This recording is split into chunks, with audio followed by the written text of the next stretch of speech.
My name is Aaron 7. I thought I understood war. I thought strategy was enough.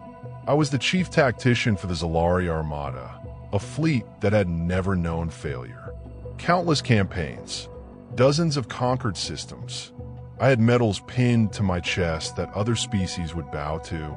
And yet, humans were about to teach me something far more dangerous than any weapon. The briefing room aboard the Zalari flagship Oblivion's spear vibrated with the kind of arrogant certainty only a species that had dominated 52 star systems could feel. Holograms displayed a small, blue-green planet, spinning slowly like a child's toy in the void. Terra, they called it, home to roughly 8 billion creatures that our scouts had labeled primitive emotional bipeds with questionable hygiene habits. Commander Rylock, massive and gray-scaled, his 4 arms folded in that universal pose of, I'm about to say something brilliant, but probably stupid, addressed the room. Gentlemen, he began, voice sharp and confident. Our scouts have completed their assessment of the human species. Captain Vorek, head of xenobiology, tapped his data pad, ready to reveal insights that would surely make us laugh. And laugh we did, or so we thought. Humans were unpredictable. They cried during entertainment broadcasts. They formed irrational bonds with small creatures. They even adjusted military tactics based on feelings. The room erupted in clicking laughter, the Zalari equivalent of amusement. I joined in, pointing to my own analysis. They have families, units that create emotional dependency. Their soldiers fight less efficiently when separated from these units. They even risk missions to protect loved ones, exploit their connections. It's simple. Rylock's eyes gleamed. Target their families, break them, and they will surrender. 72 hours, sir, I confirmed. And they will try negotiation first, which gives us time to position forces optimally. What we didn't see was the subtle undercurrent of what humans could do. What we thought was weakness was strength in disguise. And Terra, that seemingly fragile, emotional world, was about to prove it. The Karathi fleet withdrew slowly, engines glowing with restrained power, leaving the blue-green jewel of Earth spinning quietly in the void. I, now formally designated Analyst Zeta 7, watched from the Dominion's edge as my fellow Karathi officers struggled to regain composure. Silence reigned where orders once echoed.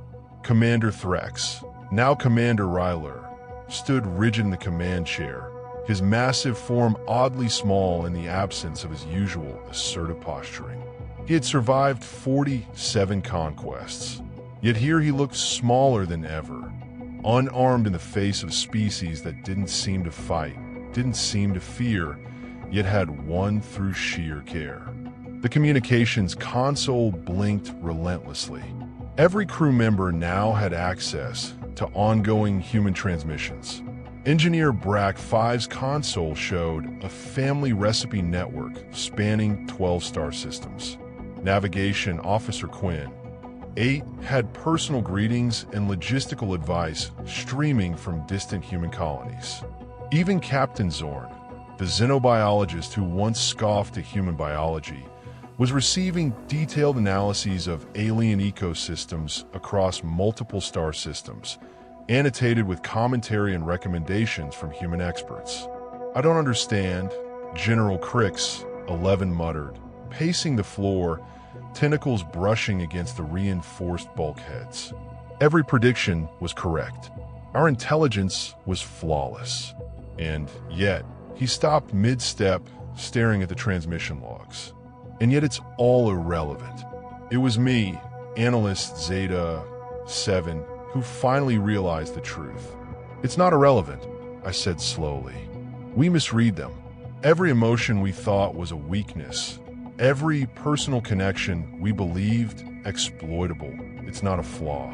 It's a network, a distributed intelligence built not on fear, not on domination, but on connection. Captain Ryler's multiple eyes focused on me, a flicker of disbelief passing across his grayscale face. "Explain, analyst," he demanded. "Each human act of care, each personal message, each cultural exchange, each small gift, is a node in an interstellar network. They're decentralized, redundant, resilient. Our fleet may have firepower superior by orders of magnitude, but our cohesion is fracturing under the influence of kindness." Silence hung again. The Karathi are disciplined, trained to resist deception, resistant to the unexpected. But no training could prepare a soldier for being undone by generosity. Then, unexpectedly, the humans began sending real-time assistance to Karathi families back on homeworlds. Each message wasn't just information. It was action, supplies, technical advice, even solutions to problems the Karathi didn't know they had. Food shortages on smaller colonies? Solved. Critical machinery breakdowns on orbital stations? Solved. Personal messages tailored to specific events. Birthdays, ceremonies, milestones. Each one calculated for maximum emotional resonance, yet sent with genuine care. The command center descended into chaos. Not the chaos of battle, but the chaos of compassion. Officers whispered among themselves. Corpsmen paused mid-task. Even the war-ready gunner Prex, too, had his claws trembling over his weapons console as a message appeared with a reminder of his mother's passing, accompanied by comforting words and suggestions from human care teams on how to honor her memory across light years. Ryler 7, the once unshakable commander, finally spoke. "They're not just fighting us. They're remaking us.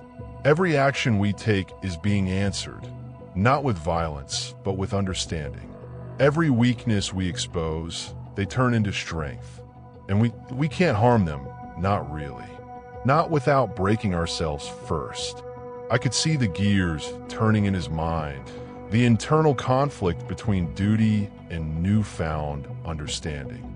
It was beautiful, really, in a horrifying way. Humans had weaponized empathy, turned kindness into strategy, and in doing so, achieved something no conventional force could: psychological dominance without firing a single shot. General Crix 11 muttered again, barely audibly.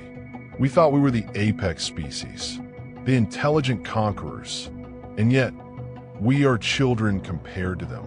A new message arrived, not directed to a single officer, but to all personnel aboard the Dominion's Edge. The holographic display flickered, and the image of Captain Maya Torres appeared again, calm, smiling, as if she had anticipated every second of the unfolding disruption. "Karathi officers," she said, voice carrying across the command center, "we are not your enemies. We see your service, your dedication, your sacrifices. We wish only to help, to connect, to share knowledge, to provide support where it can be meaningful. Your victories are not measured in conquests, nor are ours measured in the suffering of others. We wish only to be friends, collaborators, and allies." The words reverberated through the room like a gentle shockwave. Officers dropped into their chairs, tentacles slumping, claws folding, eyes reflecting confusion and awe.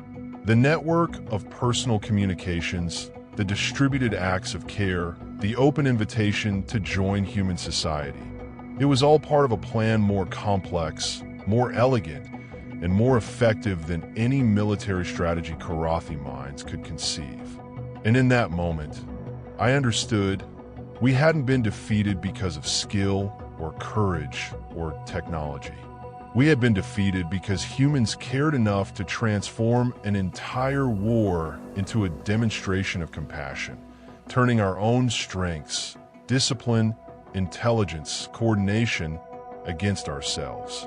For the first time in my career, I felt powerless. Not because I lacked intelligence, but because I lacked empathy. And that was their true weapon. The Dominion's edge drifted in orbit, its engines still humming softly as the crew tried to absorb what had just happened.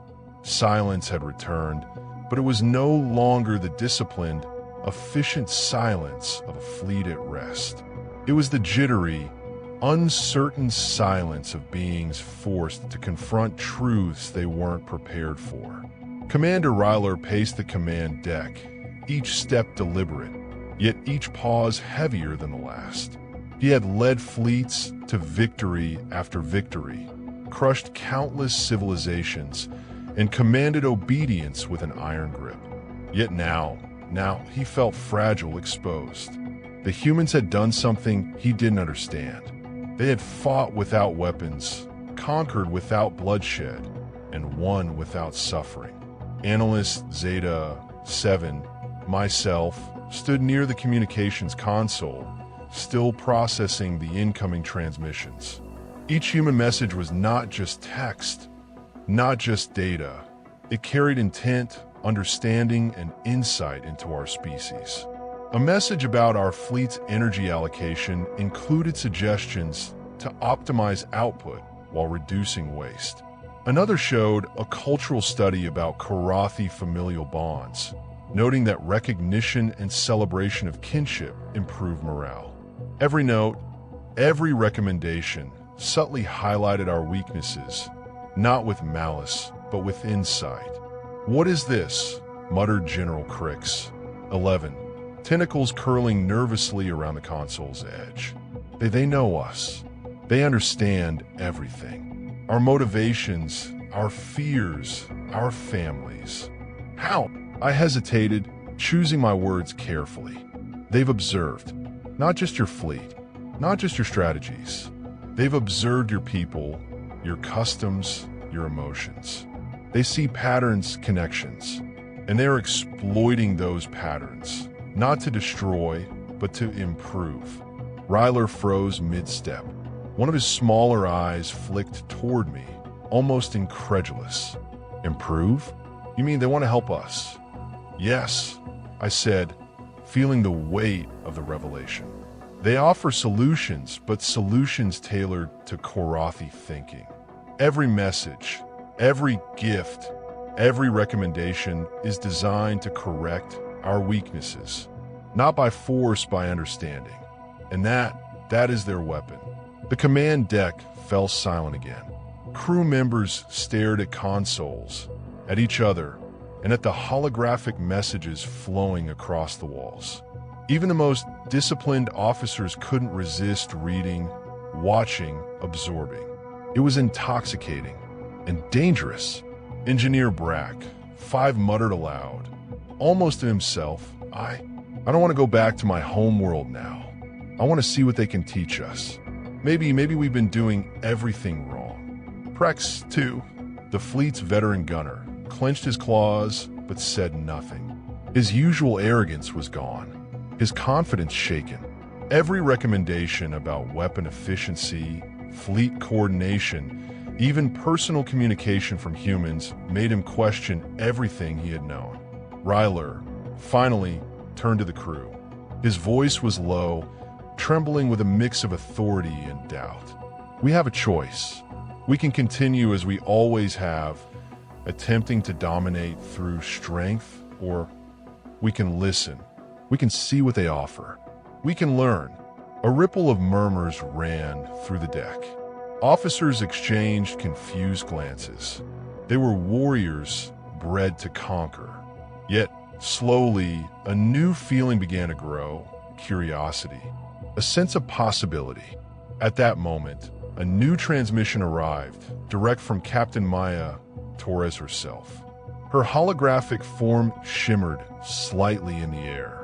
Karathi officers, she began, her voice calm, but commanding, we do not seek your surrender. We do not demand your obedience. We offer you understanding. We offer knowledge. You can resist, but understand that resistance comes with isolation. Cooperation comes with growth, and growth can save lives. There was a pause. The message ended. The air seemed charged. A strange energy filled the room, not of fear, but of awareness. The humans weren't threatening us. They were inviting us, and the invitation was powerful. I watched as the first few officers tentatively typed responses, asking questions, seeking clarification, sharing concerns. And then, one by one, others followed. The flow of dialogue began. It was slow at first, careful, cautious, but it was real. Human patience met Korathi curiosity. Every question answered, every fear addressed, every suggestion analyzed. Commander Ryler, still pacing, finally stopped in front of the main console. His massive claws hovered over the holographic keyboard. "Very well," he said quietly, almost to himself. "We will learn. We will see what humans have to offer. But know this, we are still Korathi. Our pride, our honor remains." And yet for the first time, I saw the edges of that pride soften. The humans had not broken us. They had shown us a new path. A path not of conquest, but of growth. Not of domination, but of understanding. Outside, Earth continued to rotate. Oceans glittered beneath the light of its sun. Humans went about their work, their communities buzzing with activity. And unbeknownst to most of them, their simple acts of care, their networks of understanding, were slowly reshaping an entire fleet, an entire species, teaching them a lesson no weapon ever could. In that quiet moment, I realized the war was not over, not in the traditional sense. But in every meaningful sense, humans were already victorious.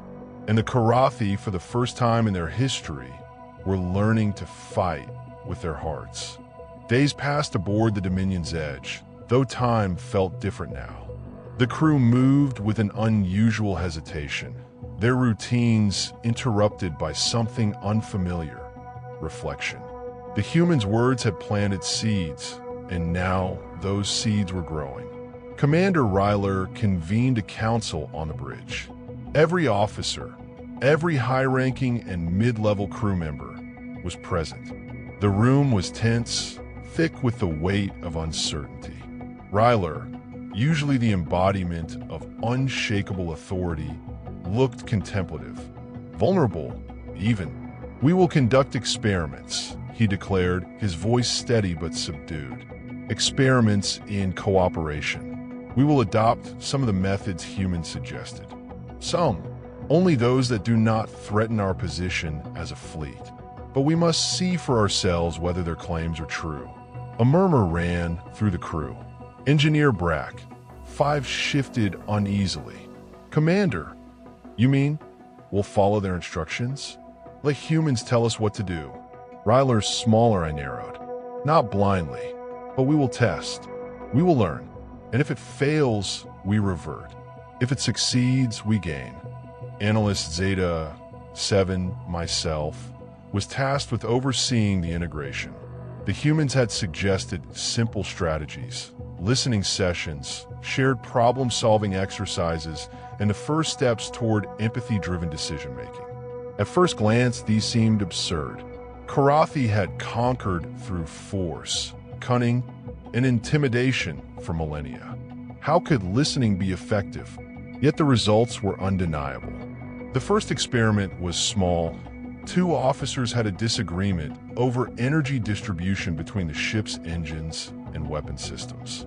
Normally, it would have escalated into a heated argument, possibly even physical confrontation. But this time, they followed the human approach: structured dialogue, active listening, and shared goal setting. The result stunned everyone. Instead of escalating, they reached a compromise, optimizing both systems in ways neither officer had considered. Not only that, the crew around them absorbed the method, noticing subtleties in human communication: tone, pause, intent. Ryler watched silently, his massive claws folded over each other. "Interesting," he muttered. I cannot deny the efficiency. But what is this? It feels unnatural, Yes, I said quietly. It feels unnatural because it challenges centuries of habit. But efficiency is not the only reward. Morale improves, cohesion strengthens, and trust, something our fleets have lacked, begins to form. The second experiment was more personal. Officers were encouraged to share stories about their lives, memories, fears, regrets. Karathi culture had always prized strength and stoicism. Sharing vulnerability was almost taboo. Yet, under careful guidance, officers began to open. Lieutenant Prex, too, spoke of a sibling lost during a planetary invasion. Engineer Brack, 5, revealed insecurities about his skill set, fearing he wasn't good enough to command respect. As they spoke, others listened, not to exploit but to understand. Something shifted. The room, usually sterile and mechanical, felt warmer. Officers began supporting each other, offering advice, reassurance, and solutions. A subtle bond formed. The humans' methods were not just improving efficiency, they were rewriting the way Karathi interacted. But not everyone embraced the change. General Crix, 11, bristled at every session, tentacles twitching with irritation. This is weakness, he spat. Humans are soft. Their ways will rot us from the inside. We should strike, dominate, enforce respect. Ryler's voice was firm. You are free to resist, Crix, 11, but observe the results. Watch what is happening. Our fleet is functioning better than ever. Discipline remains. Pride remains. Yet effectiveness grows. The most surprising development came from the lower ranks. Soldiers and technicians, usually anonymous and unvalued, began sharing innovative ideas. Ideas previously dismissed because they came from inferior minds. They proposed subtle improvements to ship systems, communication protocols, and even strategic planning. The humans had unlocked creativity that the Karathi hierarchy had stifled for centuries. As days passed, experiments escalated. Small teams were tasked with problem-solving challenges, blending traditional Karathi tactics with human-inspired collaboration. One team optimized energy shields while simultaneously creating an emergency evacuation plan for crew safety. Another team improved weapon targeting algorithms while ensuring minimal collateral damage, something unheard of in Karathi history. Ryler, once skeptical, began documenting every outcome. He grew fascinated, almost obsessed, with the human's underlying principle, that understanding, not force, could create strength.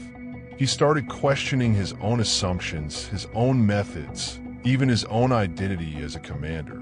By the end of the first month, subtle tensions had shifted into cautious curiosity across the fleet. Officers who had doubted human methods now experimented themselves.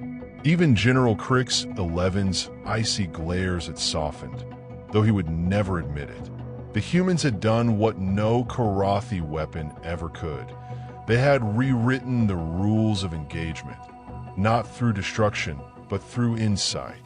Outside, the stars continued to burn, indifferent to our small ship's transformation. Yet aboard the Dominion's edge, something revolutionary was happening. A species long defined by strength was learning something far harder: restraint, cooperation, understanding. And as I watched Commander Ryler convene another council, sharing his notes with unprecedented transparency, I realized a quiet truth. The humans were not just teaching us to survive. They were teaching us to evolve. The seeds the humans planted were growing, and soon, the Dominion's edge would not merely be a ship of war. It would become a crucible, an incubator for a new Karathi mindset, one that could face the universe not just with strength, but with wisdom. The Dominion's edge glided through the void, silent but for the low hum of its engines. For weeks, the experiments had unfolded smoothly, almost miraculously. Yet beneath the surface, unease simmered. Change is rarely welcomed in a culture forged in conquest, and the Karathi were no exception. General Crix XI's resentment had grown into open defiance. He refused to attend listening sessions, openly criticized Ryler's decisions, and spread whispers that the humans' methods were a threat to Karathi dominance. Some younger officers, uncertain and ambitious, began to waver. Was it better to cling to the old ways, harsh, brutal, proven, or embrace this strange, subtle power the humans represented? Ryler called another council, this time on the observation deck. The stars stretched infinitely beyond the reinforced glass, a silent reminder of how small one ship was in the universe, yet how significant its choices could be. "You have questions," Ryler said, addressing the council. "Doubts. I see them. I feel them. Change is frightening. Yes, but it is also necessary. Our fleet cannot thrive by force alone. Efficiency, cohesion, creativity. These are weapons more potent than brute strength." Crix XI's claws tapped sharply against the deck. "We do not need humans to tell us how to survive. Our methods are tested. Their ways will weaken us. You risk our empire for this?" His tone dripped with contempt. "I risk nothing," Ryler replied evenly. "I am observing. We are testing. You will watch the results before passing judgment. Resistance is expected, but isolation is dangerous. If you refuse to adapt, you will be left behind." A young officer, Tent is 4, spoke up, voice trembling slightly. "Commander, I've seen the changes. The teams, they're more efficient. We anticipate problems before they arise. Collaboration saves lives. I don't understand it fully, but it works." Crix XI's tentacles twitched. "You are naive. You think efficiency equals power? It is not. Strength is earned, not borrowed from soft, fragile creatures. Watch carefully. This ship will falter." Ryler's gaze was unwavering. "Then we shall see. You will see the results yourself. And if we fail, we revert. But if we succeed, your stubborn pride will be exposed as weakness." The first real test came sooner than expected. A rogue, human-aligned faction on the edge of Karath space had initiated an ambush, a fleet twice the size of the Dominion's edge. Normally, the Karathi response would be immediate aggression, overwhelm the enemy, or die trying. Brutal, simple, and predictable. This time, Ryler allowed the experiment to dictate strategy. He assembled a mixed council, officers trained in traditional Karathi tactics alongside those embracing human-inspired collaboration. Together, they analyzed intelligence, anticipated enemy movements, and designed multiple contingency plans. The battle began with sudden intensity. Laser fire streaked across the void, and the Dominion's edge danced between enemy volleys. Yet instead of relying solely on brute force, Ryler issued a series of precise, coordinated maneuvers. Officers communicated constantly, adapting in real time, pooling insights, and anticipating enemy responses. Crix XI seethed as his preferred tactics were set aside. "We are being soft. We will be destroyed." Yet the result was astonishing. The fleet, though outnumbered, executed flawless maneuvers, striking with efficiency no Karathi fleet had ever achieved. Damage was minimized. Civilian transport convoys were protected. Enemy ships were neutralized systematically, not chaotically. Even Crix XI could not deny it. Tentacles clenched, eyes narrowed, but the evidence was undeniable. The human-inspired methods had amplified Karathi strength, not diminished it. The old ways alone could never have achieved such precision or preservation. After the battle, the Dominion's edge drifted in the calm of post-combat. Officers tended to the wounded, repaired minor damage, and documented lessons learned. Ryler convened the council once more, exhaustion heavy in his voice. "Observe," he said simply. "This is the result of cooperation, understanding, and strategic empathy. We preserved life, maximized efficiency, and neutralized a threat without needless destruction. This is evolution, not weakness." Crix 11 finally spoke, quieter now. "Perhaps there is merit, but I do not trust it entirely." Ryler inclined his massive head. "You need not trust immediately, but you will see. The universe does not reward stubbornness forever. It rewards adaptability, insight, and courage, even in those of us who were taught only to strike first." Tintis 4, still trembling, finally smiled, a small, human-like expression rare among Karathi. I understand now. The humans, they gave us more than words. They gave us tools, and tools can change everything." As the ship sailed onward, the crew of the Dominion's Edge was no longer the same. Seeds planted by humans had grown into fledgling branches of change. Yet the struggle between tradition and evolution was far from over. Crix 11's descent lingered, a reminder that old habits die hard. The Karathi were learning a new way to fight, a new way to lead, a new way to survive. And the universe, vast and indifferent, would soon test whether this evolution was strong enough to endure. The Dominion's Edge moved silently through the void, the distant glow of stars painting streaks across reinforced viewports. Victory in the last skirmish had brought a fleeting calm, but calm in Kara space was always deceptive. Change had a way of stirring shadows, and those shadows had teeth. Crix 11's descent had shifted into quiet sabotage. He whispered to officers privately, undermining confidence in Ryler's methods.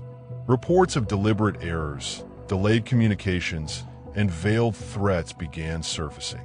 For the first time, the ship's cohesion was truly tested, not by enemy fire, but by the distrust festering inside its own walls. Ryler observed silently, analyzing patterns. He had learned patience from humans, to wait, to watch, to let the lessons of action reveal themselves. Yet even the most patient commander could not ignore the subtle cracks forming within the ranks. Tintis 4, once timid, had emerged as a subtle leader, advocating for cooperation and transparency. "We survived because we worked together," Tintis 4 argued in council. Each officer contributed insight. Each strategy accounted for human adaptability. This isn't weakness, it's evolution. Crix 11's tentacles flexed in frustration. Naivety. You place trust in methods untested by centuries of Karathi dominance. You risk lives on theory, not instinct. I will not stand by while this folly governs us. Ryler's voice was calm but firm. You underestimate the enemy and your own crew. The universe punishes rigidity, Crix 11. Rigidity ends in silence, in ashes. Adaptability that preserves life and power. Before the debate could escalate, alerts flared across the command console. Sensors had detected a fleet approaching from the outer rim, unidentified, fast and well-armed. A strange emblem glinted on the hulls. Humans. Ryler's massive eyes narrowed. They are not aligned with our prior allies. They have not answered comms. Yet they are not immediately hostile. This is a chance, a test. The crew scrambled. Officers who once mocked human methods now worked in tandem, analyzing flight patterns, calculating potential aggression points, and preparing defensive formations without invoking immediate attack protocols. Every maneuver was a balance, readiness without provocation. Crix 11 barked orders in traditional Karathi style, insisting on full assault. Strike first, strike hard, The humans do not negotiate. Ryler raised a claw. Strike first is how civilizations perish. We will observe. We will adapt. This is not weakness. This is foresight. The fleet arrived, drifting in formation. The human vessels were sleek, efficient, and unlike any Karathi design. For the first time, the Dominion's edge felt the subtle weight of humility. Tentiz suggested a cautious communication approach. We open dialogue, display intent, yet maintain readiness. We show strength, but we show restraint. Ryla nodded. Precisely. Prepare the message. Let them know we are aware, but not aggressive. Observe their response. And do not underestimate them. Humans are unpredictable. They think in ways we have only begun to understand. The message transmitted. Silence. Tension thickened. The crew waited, every sensor reading scrutinized, every signal parsed for intent. Crix 11's growls echoed through the corridors, but even he remained partially silent, a grudging acknowledgement that action without thought could be fatal. After long minutes, the response came. Humans proposed a meeting, not combat. They suggested collaboration against mutual threats, citing shared objectives in the sector. The council was stunned. Tentiz smiled faintly, while Crix 11's tentacles stiffened in disbelief. This is audacity, Crix 11 hissed. Humans speaking as equals to us. Ryler's massive head tilted. Humans rarely ask for permission.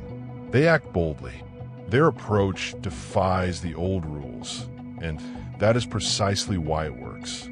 We will meet them. We will observe, learn, and test our evolving strategies. But we will not be naive. Caution and adaptability, balance, this is our strength. Preparations for the meeting were meticulous. The Dominion's edge adjusted formations, established defensive contingencies, and assigned mixed teams to interact with human envoys. Every step reflected the delicate dance of cooperation and caution, the fusion of old Karathi discipline and the subtle human strategies that had begun to reshape the ship. Crix 11 remained a constant shadow, resistant yet forced to comply. His unease was palpable, yet even he could not deny the necessity. Change was no longer optional. The galaxy would judge the Karathi not only by strength, but by their ability to evolve. As the human fleet drew closer, the Dominion's edge felt the weight of history pressing against its hull. Allies or enemies, cooperation or conflict, every decision carried consequences. And for the first time, the Karathi understood that survival demanded more than power. It demanded understanding, adaptation, and the courage to embrace what they had once feared. Tentiz whispered, almost to themselves, perhaps this is the way forward. Perhaps humans are more than allies. Perhaps they are a mirror, showing us who we could become. Ryler's voice, deep and resonant, carried across the observation deck. We are learning. That is all that matters. In the void, in the stars, in the choices we make, the universe tests us, and only those willing to evolve will endure. The Dominion's edge braced for the encounter. Outside, the human vessels gleamed like distant stars converging on destiny. Inside, the ship's crew prepared not only for dialogue, but for the battle between old tradition and emerging wisdom. The conflict that would define the next era of the Karathi. The human fleet drifted closer, sleek vessels glinting under distant starlight. The Dominion's edge held position, massive engines humming with quiet power. Inside, tension was palpable. The crew, once fractured by doubt and dissent, now moved with synchronized precision. Every claw, tentacle, and sensor calibrated for observation and defense.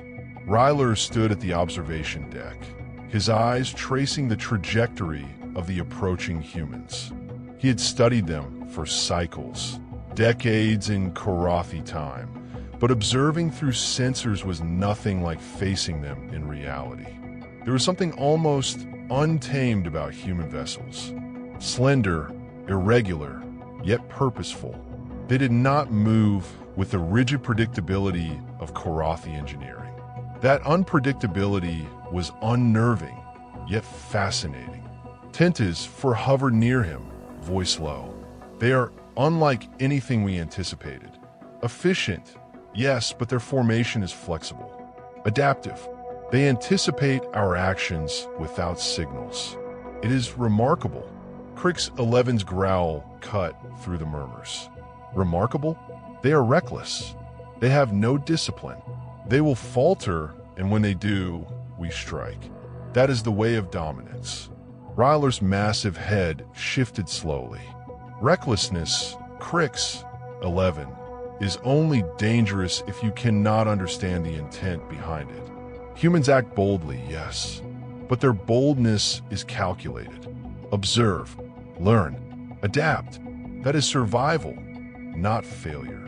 The first human envoy vessel detached from the main fleet, drifting toward the Dominion's edge like a silver comet. Its hull bore the marks of travel, but not damage. Precision cuts, smooth surfaces, and glowing insignias that pulsed rhythmically, almost like a heartbeat. Inside the human craft, the crew observed Karathi readings on their display. The humans were cautious but unafraid. Their captain, a human female with short, dark hair and a steady gaze, looked out the viewport, studying the enormous Karathi ship with neither fear nor awe. She had prepared for this meeting knowing it could fail spectacularly, yet she exuded calm. That calm unnerved Ryler more than any weapon. The docking sequence initiated. The Dominion's edge extended a landing platform, and human officers were granted access under strict observation. The corridors, vast and cavernous, echoed as human feet met Karathi metal plating. Every step was noted, every gesture analyzed. Ryler stepped forward to greet them. His presence was imposing, tall, heavily armored, his tentacles flexing with controlled strength. Yet in his eyes was the cautious curiosity of a student rather than the arrogance of a conqueror. Tinta's force soft hum echoed behind him. Remember, first impressions, they matter more than any fleet formation. The human captain extended a hand, not in aggression, but in gesture. Ryler regarded it silently, aware of the Karathi cultural norms where dominance often dictated first contact. After a tense moment, he mirrored the gesture, tentacle lightly brushing against human fingers. The gesture was brief, but historic. Dialogue began, cautious and measured.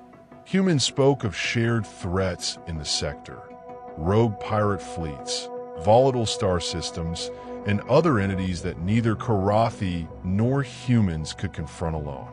Karathi officers listened, their sensors recording every nuance. Crix 11 could barely contain his disdain. They presume to instruct us? They are weak. We are the Dominion. We have endured. We do not need negotiation. Ryler's eyes locked on a Crix 11. Strength without wisdom is vanity. Power without understanding is destruction. Learn this or perish. The humans survive because they anticipate, adapt, and endure, not because they dominate. The discussions stretched for hours or days as perceived time differed in Karathi cognition. Every proposal was dissected, every word evaluated for intent. Tent is translated human subtleties into Karathi logic. Every gesture, pause, and expression was cataloged. During a particularly tense exchange, a sudden alert flared across the Dominion's edge. Sensors detected a micro-cloaked vessel moving along the perimeter. Pirates, likely hoping to exploit the Karathi-human convergence. The human captain noticed immediately. Pointing out the threat, before Karathi sensors fully registered it. Ryler's eyes narrowed, admiration hidden behind a stern mask. Their intuition, it is uncanny. We rely on technology, analysis, calculation. They rely on perception. Instinct, perhaps. This is something to learn from, not mock. Crick's 11's growl was low, full of frustration.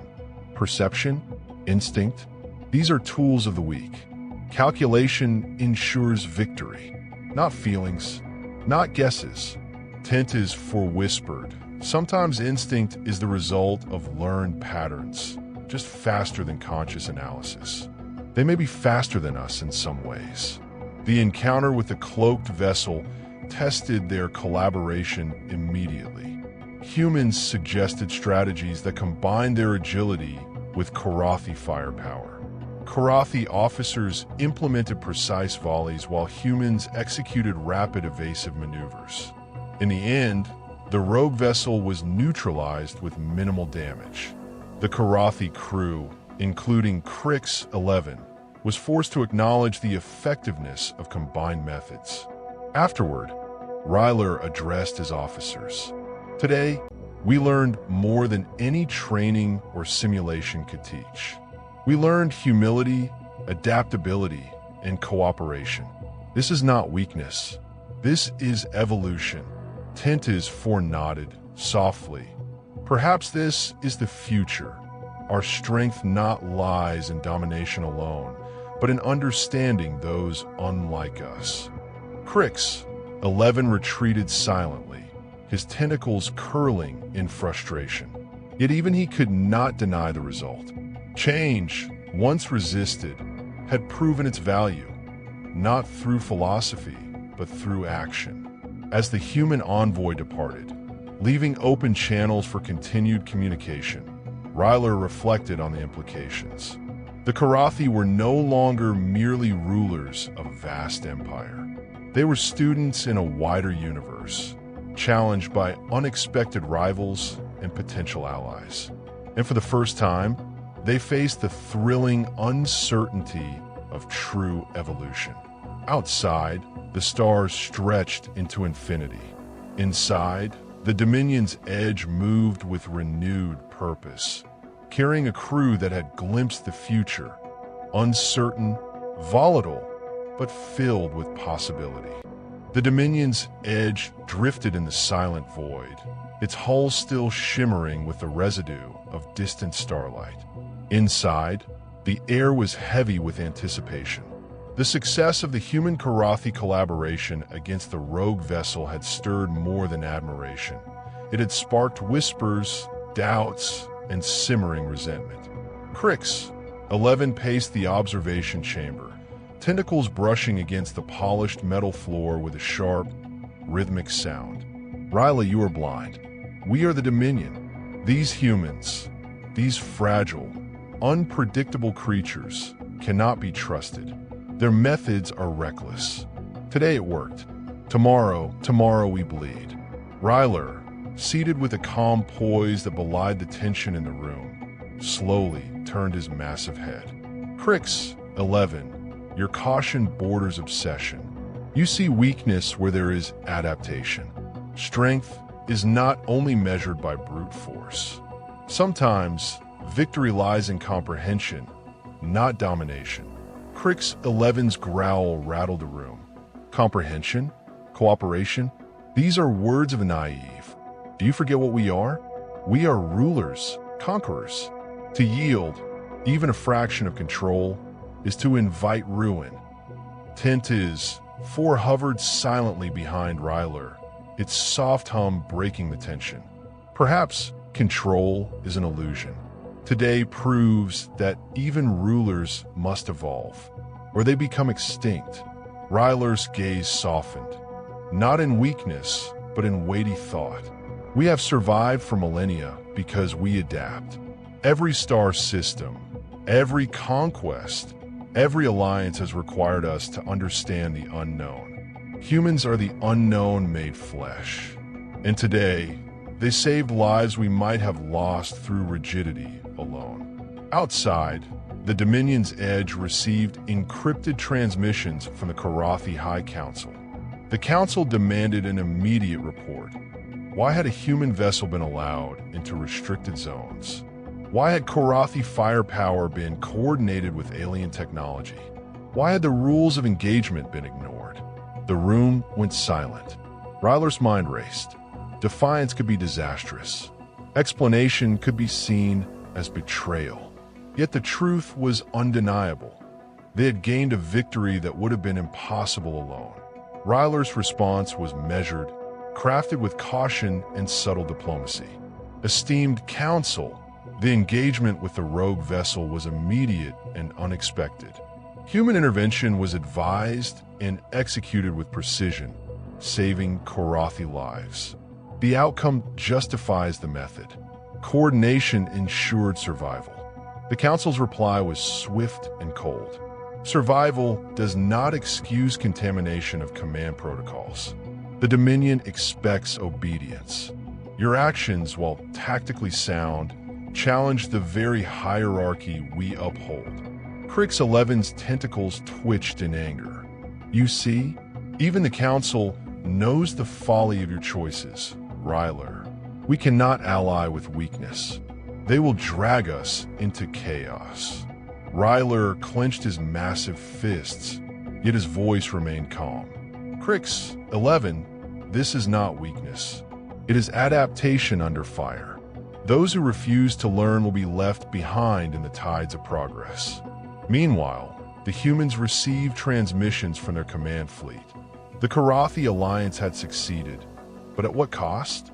Their officers debated the morality of engaging with a species capable of dominance, yet seemingly willing to learn. The humans knew the next encounter would be far more complex, far more dangerous. Then the alerts sounded. A cluster of energy readings, sudden and untraceable at first, approached from the fringe of the sector. The sensors registered multiple vessels, stealthy, aggressive, and clearly hostile. Pirates? Perhaps. Or a larger force, drawn by the disturbances of Karathi human cooperation. The Alliance had no time to argue. Orders were issued. Karathi firepower combined with human tactical maneuvers. The Dominion's Edge launched volleys, while human ships darted between blasts with unerring agility. Each side pushed their strengths to the limit, revealing vulnerabilities in the other, yet learning in real time. In the chaos, Crix 11 lashed out. We must crush them, leave these humans behind. Their presence compromises our strength. Ryler blocked the action with an authority only his rank and experience allowed. We do not abandon allies. Crix 11. They are not liabilities, they are assets. You will learn this, whether willingly or by consequence. Tent is, for whispered to Ryler, almost contemplatively. They are pushing us, testing boundaries, but perhaps this fire will forge unity, or fracture it irreparably. The battle intensified. Energy beams tore through the void, warning sirens blared, and every tactical decision carried the weight of life or death. Human ships moved with precision, dodging debris and coordinating strikes, while Karathi vessels unleashed devastating firepower. The rogue force underestimated the Alliance's cohesion, and one by one, their ships fell, either destroyed or forced into retreat. When silence finally fell, the aftermath was sobering. The Dominion's Edge bore scratches and scorch marks. Human vessels had sustained minor damage, but all survived. The victory was not without tension. Crix 11's frustration simmered. The High Council's disapproval loomed, and the humans were cautious, aware that trust was fragile. Ryler surveyed the scene, his massive eyes reflecting the distant stars. We're not the same species as before. We are tested, challenged, and perhaps changed. Today, we survive together. Tomorrow, we will face greater threats. And if we adapt, we will endure. Tent is 4 hovered quietly, almost reverently. The fracture within will test us more than the enemy outside. Yet from fracture, strength can emerge if we endure the pain. Crix, 11 retreated to a darkened chamber, silent and seething. Yet even he knew that the events of today had reshaped the hierarchy, not in force, but in understanding. The human captain transmitted a final message before departing the sector.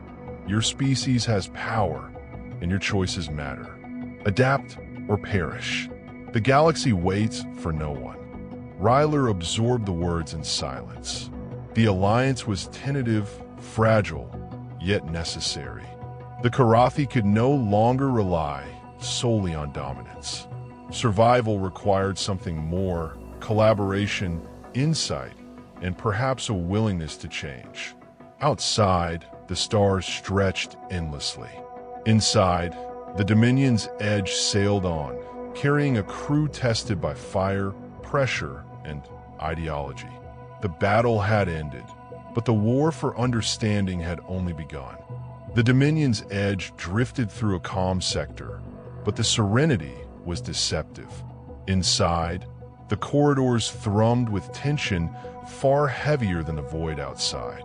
The Karathi High Council had convened an emergency session, and the air was electric with accusation, speculation, and veiled threats. Ryler entered the Grand Chamber, massive body casting shadows across polished floors. The council members, sleek and angular, glimmered under the luminescent panels, each of them radiating authority. Their compound eyes tracked him like predators measuring prey. Ryler, intoned the council speaker, voice like grinding metal. Your decisions have endangered the Dominion. You allowed humans to operate freely in our restricted zones. You permitted their technology to integrate with ours. Do you comprehend the magnitude of your failure? Ryler's voice was firm, deliberate, unflinching. I comprehend it fully, and yet I also see the results. The rogue force was neutralized. Karathi lives were saved. That is fact, and fact cannot be ignored, even by protocol. A low murmur ran through the chamber. Crix, 11, seated at the far end, snapped his limbs in frustration. Saved lives? At what cost? We are rulers of this dominion, not diplomats negotiating with fragile creatures. This is insubordination disguised as strategy.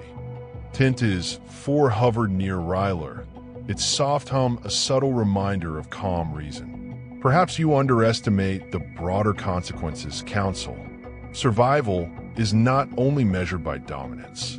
Adaptation, understanding can secure longevity beyond the reach of brute force. Adaptation, snapped another counselor, his multifaceted eyes flashing. You speak of compromise as if it is strength. Do you wish to undermine centuries of supremacy? The humans are unpredictable. They are weak. They're a liability. Ryler, you gamble with everything. Ryler's gaze swept the chamber, stopping finally on Crix, 11. And you, who refuses to see beyond tradition, gamble with rigidity. If we cannot bend when necessary, the Dominion will fracture under its own arrogance. Today's victory proves that adaptability preserves dominance, not diminishes it. The Council's voice grew sharper, almost conspiratorial. We will investigate your decisions thoroughly. The High Command expects accountability, and the humans, they are unpredictable.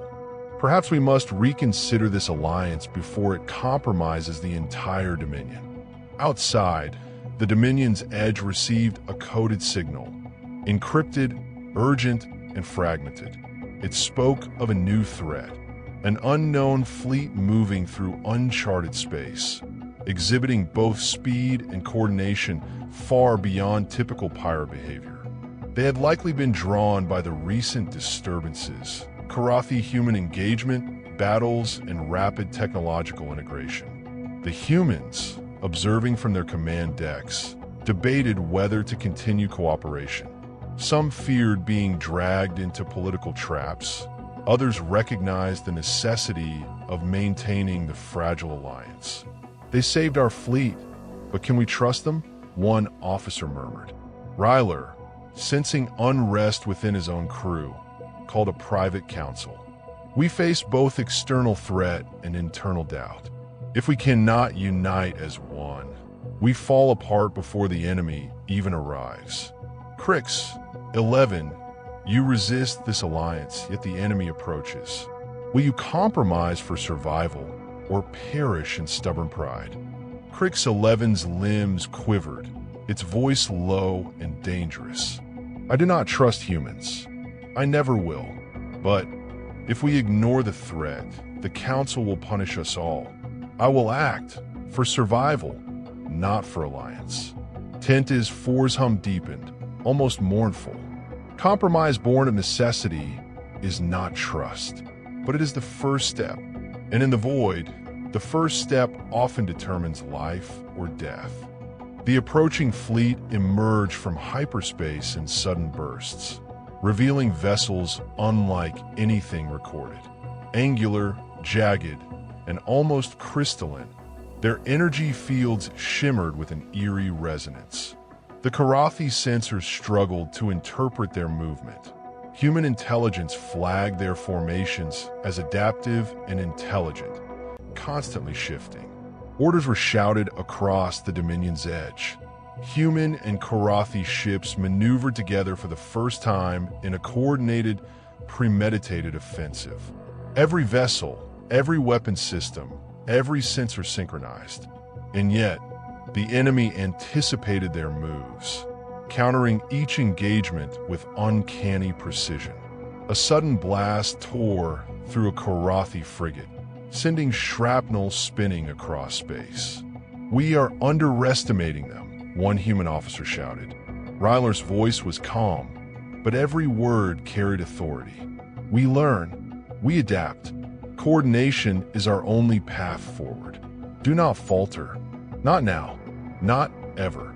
In the midst of battle, whispers of betrayal surfaced. Crix, 11 had subtly redirected energy in a manner that left certain human ships exposed. Small deviations, almost imperceptible. Ryler noticed immediately, tentacles twitching with controlled fury. Crix, 11, your ambition risks everything. Align or face the consequences. The fight intensified. The enemy's formations fractured Karathi lines, forcing the humans to interpose and shield vulnerable points. Yet, through this chaos, something remarkable happened. The two species began instinctively complementing each other. Humans predicted movement patterns Karathi sensors missed. Karathi firepower destroyed threats before humans could engage. A fragile, unspoken synergy emerged amid the carnage. When the battle finally ended, both sides were battered but victorious. The unknown fleet had retreated, leaving traces of energy signatures that would require weeks of analysis. The cost had been high, the political fallout unavoidable. Yet a lesson had been learned. Cooperation, however uneasy, was a weapon in itself. Ryler looked over the decks, over the wounded, over the surviving human ships. His eyes were hard but reflective. We are tested by the Council, by ourselves, by the void. And yet, we endure. Adaptation is our greatest weapon. The question is, do we have the will to wield it? Crix, 11 retreated to a shadowed chamber, silent and brooding. Tent's 4 hovered nearby, whispering softly, the fracture grows. Trust is fragile, and tomorrow will demand more than we are willing to give. The humans, exhausted yet aware of the significance, sent one final transmission. The galaxy is bigger, darker, and stranger than we imagined. Today we survived. Tomorrow, we see if trust can survive with us. Outside, the Dominion's edge sailed through starlight, carrying both hope and doubt. The Alliance had survived another trial.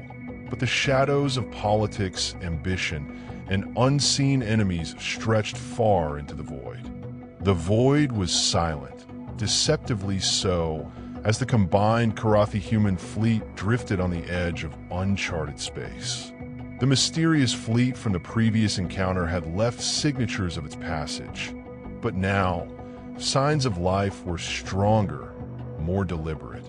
Energy pulses rippled through sensors like warnings, and every officer aboard every vessel felt the prickling certainty of imminent confrontation. Ryler stood on the command bridge, limbs folded, gaze fixed on the holographic display of approaching vessels. "This is the final trial," he said, voice calm but resonating through the bridge. "We face what neither Karathi nor human alone could withstand. We endure together, or we fall separately." Tentes 4 hovered silently, its hum almost mournful. "Unity is fragile, Ryler. Fractures are everywhere. Crix 11's hesitation could cost lives. Humans still question loyalty. Yet if we fail here, all is lost." Crix 11 remained in a shadowed corner, its multiple eyes reflecting the stars outside. Its voice was low, almost venomous. "I did what I must. We all must choose survival over sentiment. And yet, this will determine if I am remembered or erased." Human officers moved through corridors with hurried precision. Engineers recalibrated hybrid weapon systems. Medics checked every injured soul, and commanders reviewed tactical grids with a focus sharpened by necessity. There was tension, yes, but a growing sense of rhythm. Karathi and human minds sinking under pressure. The first wave of the unknown fleet emerged suddenly, jagged silhouettes cutting across sensor screens. They were faster, smarter, and far more adaptive than any previous intelligence had suggested. Karathi energy cannons flared, human plasma arrays hummed, and the void erupted into deadly light. Ryler coordinated with precise commands. "Formation Delta, shield the forward flank. Humans, flank the right. Tentes 4, prepare contingency matrix." Every action was instinctive yet calculated. The unknown fleet reacted to every maneuver, forcing a deadly dance of anticipation and adaptation. Crix 11 hesitated at a crucial moment, diverting energy away from a vulnerable human cruiser. Ryler's optics narrowed. "Crix 11, adjust immediately. Lives are at stake, not pride." The Karathi warrior's limbs trembled in silent fury, but it complied. A sudden surge of energy from combined human Karathi batteries obliterated a massive enemy vessel, signaling a critical turning point. Yet more were coming, waves upon waves, relentless and precise. Within the chaos, alliances were tested. A Karathi frigate shielded a human squadron from a devastating strike. A human commander, noticing the tactic, adjusted her fleet to exploit a vulnerability in the enemy formation. The synergy was imperfect, yes, but it worked. They survived wave after wave, learning, adapting, evolving. Hours, or was it days, seemed to blur in the relentless engagement. Ryler noticed subtle patterns in the unknown fleet's movements. They anticipate linear tactics. We must be unpredictable. Crix 11, Tentes 4, follow my lead. With precision and courage, they executed a daring counteroffensive. Karathi ships feigned retreat while human squadrons infiltrated the enemy's core formation. Explosions tore through the unknown fleet, energy rippling like artificial storms. And finally, in one coordinated strike, the enemy flagship shattered, its crystalline hull fracturing into shards that drifted silently into the void. Silence returned. The fleet was battered but intact. Ryler exhaled, for the first time in hours, feeling the weight of every decision made, every life saved, and every risk taken. Tentis forehummed softly, almost reverently. This was more than survival. This was proof. Proof that coexistence, however uneasy, can overcome what even tradition cannot. Crix 11's eyes reflected the wreckage outside. Its voice was low, almost grudging. Underestimated synergy. Humans, Karathi, together, perhaps there is merit. But the Council will not see it this way. Ryler turned to the human commanders. You stood beside us when others hesitated. Your courage is not forgotten. Remember this. Trust is earned, yes, but it can also be forged in fire. Today, we are bound by more than necessity. We are bound by victory, by survival, by the undeniable truth that strength alone is not enough. Messages arrive from the Karathi High Council, stern, cautious, yet tinged with awe. The fleet has endured. The Council acknowledges that your strategy, Ryler, though unconventional, preserved the Dominion. Human contribution noted. Further evaluation required. Tentis Four's hum resonated across the bridge. The path forward is uncertain. Politics remain. Trust remains fragile. But now, there is hope. And hope is a weapon. Crix 11 moved silently, contemplating. I will comply. For now. But trust that is earned slowly. And betrayal waits in the shadows. The humans, weary but determined, transmitted one final message. We fought together. We survived together. The galaxy is bigger than our fears, stranger than our imagination. But together, we can endure. Ryler gazed into the void, the stars reflecting in his eyes. The crucible tested us, and we emerged not unbroken, not flawless, but alive. Stronger, wiser, adapted. Tomorrow, the void awaits. But today, we prevailed. Outside, the Dominion's edge drifted into a new course, carrying both species into uncharted territory, toward new challenges, and toward a future neither fully understood, but one they would face together. And in the silent shadows of space, the unknown fleet's remnants scattered, waiting, learning, and perhaps preparing for another encounter. The Alliance had survived its ultimate test, but the galaxy had only just begun to reveal its true trials.